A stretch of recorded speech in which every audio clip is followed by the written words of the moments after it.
In a small village lived a farmer who made his living selling salt in the nearby town.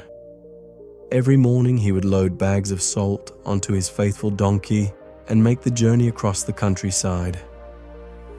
The path to town wasn't easy. It crossed hills, valleys, and a small river. Day after day, the donkey carried the heavy load without complaint until something changed.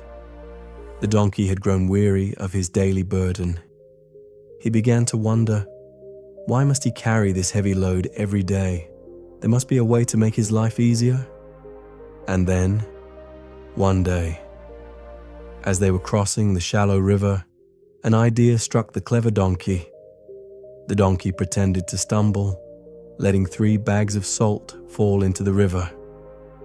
As the water dissolved the salt, the bags became lighter. The burden had suddenly become much lighter.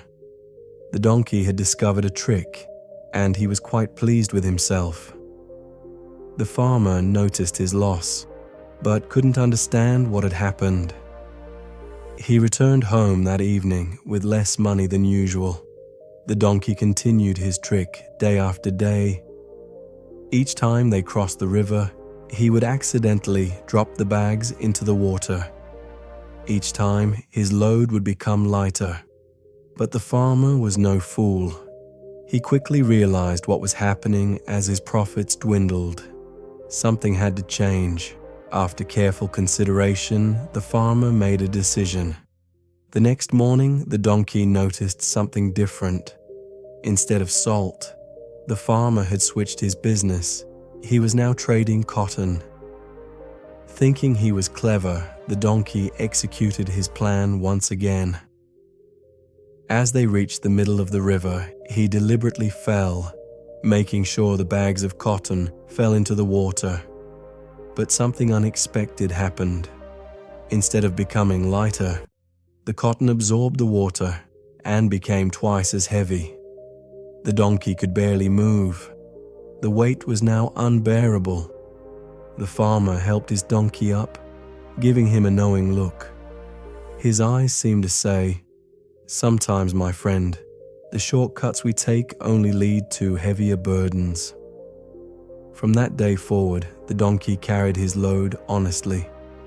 He learned that attempting to avoid responsibilities often leads to greater difficulties. Life's challenges are not burdens to be avoided, but opportunities to be embraced. The weight carried today builds the strength needed for tomorrow. Many people try to drop their salt bags in the river. They avoid responsibilities that might return as heavier burdens. There are no shortcuts to any place worth going. Those who embrace their challenges and carry their weight with dignity understand that the easy path often becomes the hardest in the end. Character is built not by avoiding difficulties, but by facing them head-on.